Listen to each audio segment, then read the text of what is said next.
Hi, this is అను. ఈ రోజు మనము ఎస్టిడి ఇన్ఫెక్షన్స్ గురించి మాట్లాడుకుందాం. అసలు ఎస్టిడి ఇన్ఫెక్షన్స్ అంటే ఏంటి, ఇవి ఎన్ని రకాలు, అండ్ ఇవి కంట్రోల్ అవుతాయా, వీటిని తగ్గించుకోవచ్చా లేదా అని చెప్పి చాలా అపోహలు అయితే పీపుల్లో ఉన్నింది. అయితే అసలు ఎస్టిడి ఇన్ఫెక్షన్స్ అంటే సెక్షువల్లీ ట్రాన్స్మిటెడ్ డిసీజెస్ అని అర్థం. అంటే అసురక్షితమైన సెక్షువల్ రిలేషన్స్ ఉండడం వల్ల వచ్చే డిసీజెస్ అని అర్థం. అండ్ బ్లడ్ ట్రాన్స్ఫర్మేషన్ వల్ల కూడా వస్తాయి అని అర్థము. అయితే ఈ ఎస్టిడి ఇన్ఫెక్షన్స్ మనకి ఒక హెచ్ఐవినే కాదండి, చాలా రకాలు ఉన్నాయి. లైక్ ఎస్టిడి ఇన్ఫెక్షన్స్ అంటే హెచ్ఐవి ఎయిడ్స్ రెండు ఒకటే. స్టార్టింగ్ స్టేజ్ లో ఉంటే హెచ్ఐవి అంటారు, అదే ముదిరిపోతే ఎయిడ్స్ అంటారు. ఇదొకటి. అండ్ ఇవి కాకుండా ఇంకా ఏంటి అని అంటే హెచ్బిఎస్ఏజ్ అంటే ఇది లివర్ కి సంబంధించింది. హెపటైటిస్ బి అంటారు కదా, సో ఇది కూడా one of the STD infections. అయితే ఈ రెండింటిని కంట్రోల్ చేయగలము.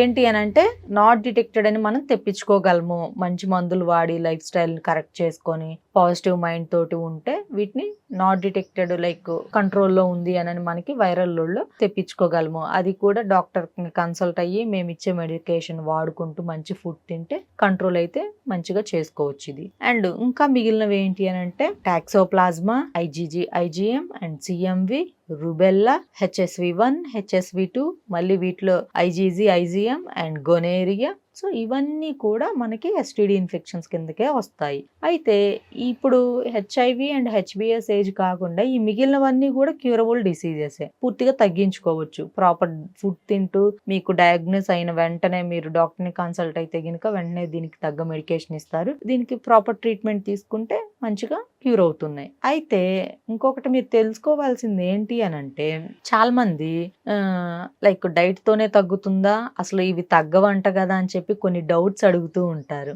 లేదు అండి, తగ్గుతాయి. కాకపోతే వెంటనే వస్తే ఫాస్ట్ గా తగ్గించుకోవచ్చు. అదే అది క్రానిక్ అయితే కొంత టైం టేకింగ్ అనేది ఉంటుంది డిసీజ్ తగ్గడానికి. లైక్ హెచ్ఐవి అండ్ హెచ్బిఎస్ఏజీ ఉంటే ఈ మిగిలిన other STD infections like herpes, CMV, rubella ఇవి కూడా పాజిటివ్ గా చూపిస్తాయని అడిగారు. Yes, definitely. ఎందుకు అని అంటే ఇవి డయాగ్నోస్ అయిన తర్వాత కొంచెం ఈ వైరస్ ఉన్న వాళ్ళకి కొంతమందికి లైట్ గా చూపించే ఛాన్స్ అనేది ఉండింది. బట్ దానికి ఏం భయపడాల్సిన పని లేదు. ఎందుకంటే ఆల్రెడీ మీరు హెచ్ఐవికి కోర్స్ తీసుకుంటున్నారు కాబట్టి మీకేం అవ్వదు. బట్ అందులో మీకు ఎక్కువ చూపిస్తే అప్పుడు వాడికి సంబంధించిన కోర్సెస్ కూడా మీరు వాడుకోవాల్సి ఉంటుంది. మన దగ్గర మీకు చెప్పాలి అంటే ఎస్టిడి ఇన్ఫెక్షన్స్ కి చాలా మంచి రిజల్ట్స్ ఉన్నింది. అండ్ అన్ని కూడా పాజిటివ్ రివ్యూస్ ఉన్నాయి. కావాలి అని అంటే మీరు క్లినిక్ వచ్చి కన్సల్ట్ అవ్వండి. లేదు అంటే ఆన్లైన్ లో కూడా మీరు అపాయింట్మెంట్ తీసుకున్నా కూడా మీకు అన్ని చెప్పగలము. అండ్ డైట్ అనేది మా దగ్గర చాలా ఇంపార్టెంట్. అండ్ దానితో పాటు కౌన్సిలింగ్ అనేది ఇంకా చాలా ఇంపార్టెంట్. ఖచ్చితంగా ఈచ్ అండ్ ఎవ్రీ పేషెంట్ కి కౌన్సిలింగ్ ఇస్తాము.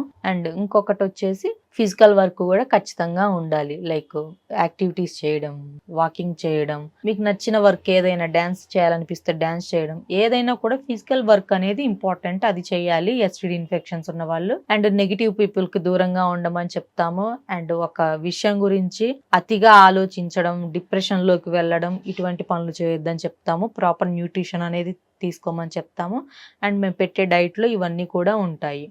అయితే ఈ టెస్ట్లకి చాలా మంది ఏం తీసుకుంటారండి టెస్ట్ చేయడానికి, యూరినా లేదు అంటే బ్లడ్ అని అడుగుతుంటారు. హెచ్ఐవి, హెచ్బిఎస్ఏజ్ అండ్ ఈ టాక్సోప్లాజ్మా, రుబెల్లా అండ్ హెర్పిస్ వీటన్నిటికీ కూడా మనము బ్లడ్ శాంపిలే తీసుకుంటారు ఏ ల్యాబ్ లోనైనా కూడా. అండ్ ఒక గనేరియా డిసీజ్ కు మాత్రమే యూరిన్ కలెక్షన్ అనేది ఉంటుంది.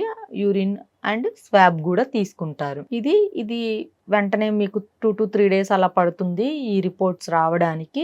అండ్ అక్యురేట్ రిపోర్ట్స్ అయితే ఖచ్చితంగా 2 to 3 days పడుతుంది. అందరూ కూడా ఇప్పుడు మంచి ల్యాబ్స్ లో కూడా అన్ని అక్యురేట్ రిపోర్ట్సే వస్తున్నాయి. మీకు గురించి ఇంకా ఇన్ఫర్మేషన్ కావాలి అంటే మా నెంబర్కి వాట్సాప్ చేయండి అండ్ అపాయింట్మెంట్ బుక్ చేసుకోండి.